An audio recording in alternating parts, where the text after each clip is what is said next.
Awe é pessoa que guia a investigação contra o ex-diretor, ou diretor, pois ainda o senhor Cruz, diretor de DEP, junto com o DRH, que por certo, não tem rubiano não está fazendo trabalho, então Bélgico, com surnameio, que trabalha na DRH, que está investigando na bira, o que avisa é polícia de Estado de Aruba, na bira mané Venezuela, que tem nos Ministério Público, de nos órgãos, nos mestres toma poder de polícia, nós também investigar gente que está na Aruba. DRH com o Departamento de Recursos Humanos do Governo, a outra perseguir gente, está investigar, está se trabalho de lance recherche, está comunicar com o lance recherche, maneira que põe aqui na tem e-mail que apresentar na bolso, para que na quantidade, mas manda na turma bolso, caminha, a outra comunicar diretamente com o Ministério Público, geachte Floortje, dag Floortje, que é officier van Justitie de OM, para pedir informação, para que não se pape na telefone rato passar, para mandar para mim, me está guardando, para mim poder trazer rapport, para mim poder investigar gente, etc, etc.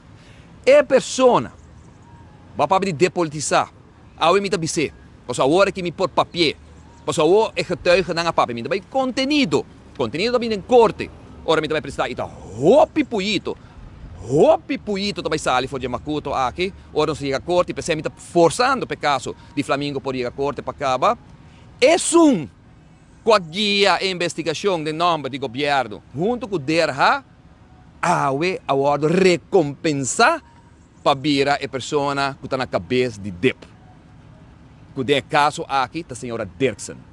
Senhora Dirksen que trabalha comigo, como meu conselheiro tempo, que está envolvido, de caso, nós também atender inhoudelijk. Também para pedir inhoudelijk agora aqui. Mas diz para você imaginar que a pessoa que investigar 2, 3 anos passar, de nome do governo, riba opdracht do governo, é diretor de DEP, está hora de recompensar e também a diretriz, ou é um que está nemoar, ou é um que está na cabeça de DEP que está desastroso. DEP que horta terreno de gente aqui na Aruba. DEP que não está contestar a gente. DEP que está acaba com rapport que não manda parlamento pouco dia e off do parlamento não está lesa, não está compreender, ou não sana trabalho. Pero agora vou ler esse rapport aqui de DEP, vergonha para departamento que tem carga a economia do país Aruba durante 5 anos que passa a dar 3 terreno de casa, de qual 3 terreno aqui, 95% tal de gente que não manda, que Otmar do Berre tempo como ministro, a dar terreno, então que não manda uma carta troia para você entender, a OSI não está willing para dar bolsa terreno, dia mais, que já acaba de passado você receber. Ora nos mire rotsoi aqui que toma lugar.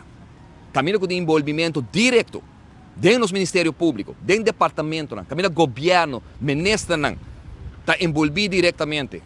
E Otmar que está quieto. Otmar tem 5 anos quieto. Otmar não está quieto mais.